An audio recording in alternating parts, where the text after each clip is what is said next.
간밤 뉴욕 증시를 수놓았던 뜨거운 종목과 인사이트를 정리해봅니다. 이항영의 월가이드 시작합니다. MTN 이항영 전문위원 모셨습니다. 안녕하십니까? 네, 안녕하세요. 네, 안녕하십니까? 오늘 핫스탁 바로 열어보도록 하겠습니다. 첫 번째 핫스탁은 나이키입니다. 이건 좀 과하지 않나? 제가 찾아보니까 9월 한 달 동안 이틀 빼고 매일 하락했더라고요, 주가가. 네. 나이키가 이 정도로 저평가를 받아야 되나요?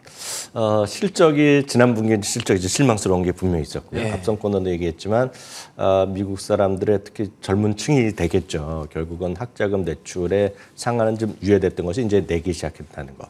그리고 또 하나 이제 중국에 대한 매출이 큰데 그렇죠. 중국에서의 경기 둔화 이런 게 우려감이 있고 거기다가 달러까지 좀 강하고 이런 것들이 모두 악재가 이제 많은 건 사실인데 가장 중요한 건 실적인데 결국은 지난 모든 것에 앞서서 지난 분기의 실적이 안 좋았다는 것이 되겠고요. 마침 오늘 저희가 나이키를 구제하는 것은 저희가 이제 연휴가 들어가지 않습니까? 금요일 날 새벽에 여러분 나이키 실적을 보실 텐데 나오죠. 예. 이번에 실적에 대한 것들만 보고 또 판단을 일단 하시면 될 것 같아서 잠깐 말씀드리겠습니다. 여튼 실적을 앞두고 제퍼리스에서 투자금을 아예 또 내려버렸습니다. 매수해서 중등을 내렸고 꽤 많이 내렸습니다. 목표 주가도 140달러에서 100달러까지 훅 내려놨다는 것 자체가 좀 안타까운 모습이죠.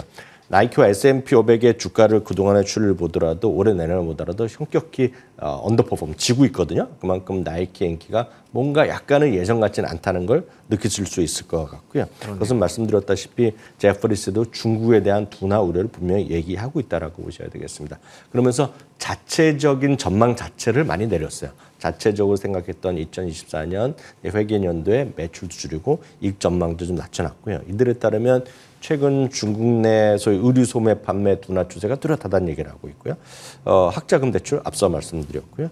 지난 분기 실적 발표 이후에 실망스러웠고 그 뒤에 주가 급락했던 경험이 있기 때문에 이번에도 약간은 좀 부정적으로 보는 기류가 시장을 좀 팽배하다라고 보시면 되겠고요. 참고적으로 저희가 방송 못하니까요. 연휴 동안에요. 주당 이익은 74센트가 지금 전망되고 있고요. 매출은 130억 달러의 컨센서스를 받고 있다라는 정도까지 말씀드릴 수 있겠습니다. 알겠습니다. 연휴 동안 나이키 혹은 소매유통주 투자하시는 분들은 꼭 한번 체크해 보시면 좋을 것 같습니다. 자, 그러면 이어서 두 번째 핫스탁입니다. 두 번째는 테슬라입니다. 주기를 받았을 뿐인데 그러니까 유럽에서 중국산 수출되는 전기차가 불공정 보조금 혜택을 받고 있다라는 혐의로 조사를 시작한대요. 근데 그 안에 중국산 전기차라고 하면 뭐 니오, 뭐 샤오펑 이런 게 아니라 테슬라가 엄청 비중이 높다고 들었어요. 네, 그만큼 테슬라가 지금 전 세계에서 마켓쉐어를 분명히 1위를, 중국을 제외하고는 1위를 하고 있거든요. 네. 그러니까 그런 것들에서 영향을 먼저 좀 받는다고 보셔야 되겠고요. 오늘 그 주가 뭐 전체적으로 안 좋았지만 오늘 가장 크게 떨어진 거는 실제로 아마존이잖아요. 네. 아마존은 이제 아마 뉴스 저희 시작할 때 보셨겠지만 반독점 이슈가 또 이슈가 되고 있는데 미국이나 유럽에서 늘상 있는 거기 때문에 엄청난 뭐 새로운 악재라고 보실 수는 없겠지만 테슬라도 비슷한 뭐 보조금 뭐 이런 것들이 다 엮여 있다라고 일단 먼저 좀 이해하셔야 되겠습니다. 예. 다만 이제 테슬라도 오늘 제가 또 굳이 또 말씀드린 것은 연휴 기간 동안에 많은 분들이 또 테슬라의 또 분기별 인도량을 또 우리 바로 발표하거든요. 그래서 예. 인도량 이런 것들은 통상적으로 보면 월말이 끝나고 바로 하루 이틀에 나오기 때문에 아마 저희가 연휴 기간 중에 아마 발표가 있을 것 같은데요. 바클레이즈에서는 인도 물량을 기대 이하가 나올 거라고 일단 경고를 하고 있다는 것도 먼저 좀 아시면 좋을 것 같습니다. 월가의 컨센서스는 46만 3천 대인데요. 바클레이 전망은 기존에 48만 대 정도였는데 45만 대 정도로 좀 내려놨습니다.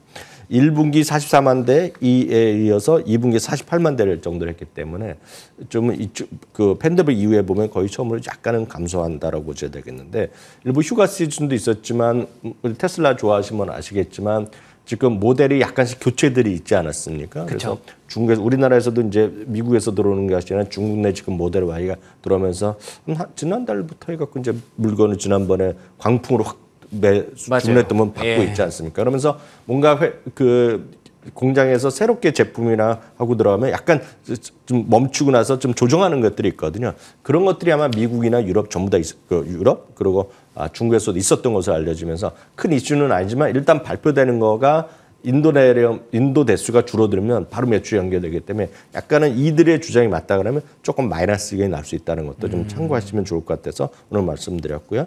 참고적으로 지금 월가의 목표 주가는 큰 차이는 없습니다.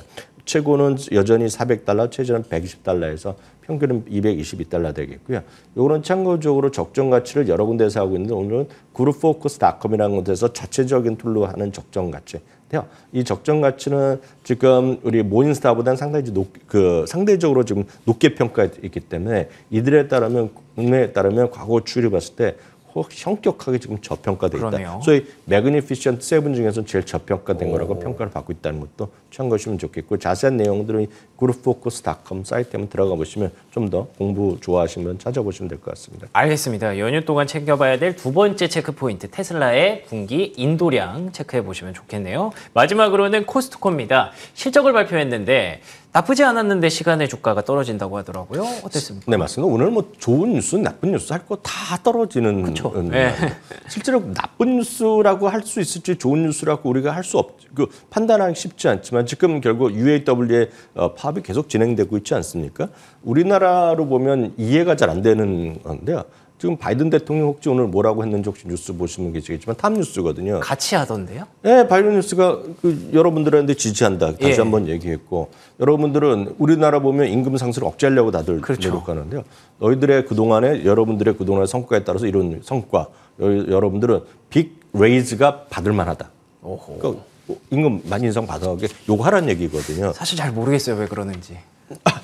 그 이제 미국의 시계 자본주의고 미국의 이제 민주당의 기반이 있으니까 그런 얘기를 했겠죠. 예. 그러니까 그건 오리가 오늘 논할 것이 아니라고 보셔야 되겠고요. 자, 코스트코 같은 경우에는 오늘 $4.79의 주당이 예상되는데 4.86달러가 나왔고요. 매출도 예상보다 좀 좋게 나왔다라고 보셔야 되겠습니다. 동일 점포 매출은 굳이 따지자면 이슈가 될 것 같은데요. 동일 점포 매출이 1.1%가 늘어났는데 미국 0.2%거든요. 그렇지만 여기서 이제 휘발유 가격의 위아래는 빼고요. 환율 변동은 떼면 전체적으로 3.8%가 늘어나고 미국은 3.1%가 늘어났는데 이게 실제로 예상보다 약간 줄어들었거든요. 아, 그렇군요. 컨센서스보다 약간 줄어들었기 때문에 주가는 뭐 그것 때문에 빠진다고 볼 수 있겠지만 그거보다는 전체적인 분위기가 지금 전체적으로 슬로우하다고 보셔야 되겠고요. 굳이 따지자면 온라인 쇼핑도 0.8%가 오늘 좀 내려갔다라고 보셔야 되겠습니다.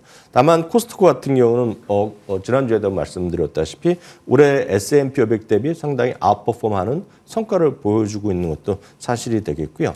이번 백투스쿨 시즌에서도 월마트나 타겟 대비 압도적으로 더 많은 사람이 가고 있다라는 것을 보셔야 되겠습니다. 다만 지금 현재 시각 미국에서 코스트코에서 어닝 관련된 어닝 콜을 하고 있는 거로 제가 알고 있는데 그 자세한 내용 있으면 저희가 내일 있으면 알려드릴 텐데 아마 이번에도 최고의 관심은 우리 시청자분들 온라인 회비를 내는 연회비를 내는 입장에서 보면 속상할 수 있겠지만 가장 기대하는 것은 결국은 연회비의 인상입니다. 그렇죠.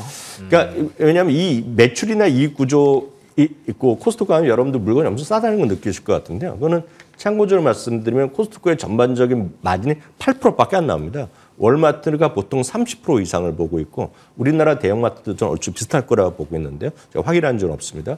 코스트코는 8%인데 그만큼 물건 싸게 주는 거고 매출과 이익의 거의 실제 이익은 멤버십입니다. 그래서 이 회사가 가장 쉽게 주가 올라가는 것은 멤버십만 올리면 되는데 이게 작년에도 한번 물건 인플레이가 이렇게 되는데 왜 안 올리냐고 했을 때 우리는 그렇게 쉽게 돈 벌 마음이 없다. 우리는 고객과 함께 간다고 해서 이제 박수도 받았지만 주주로서 실망할 수 있는데요. 놀라지 마십시오.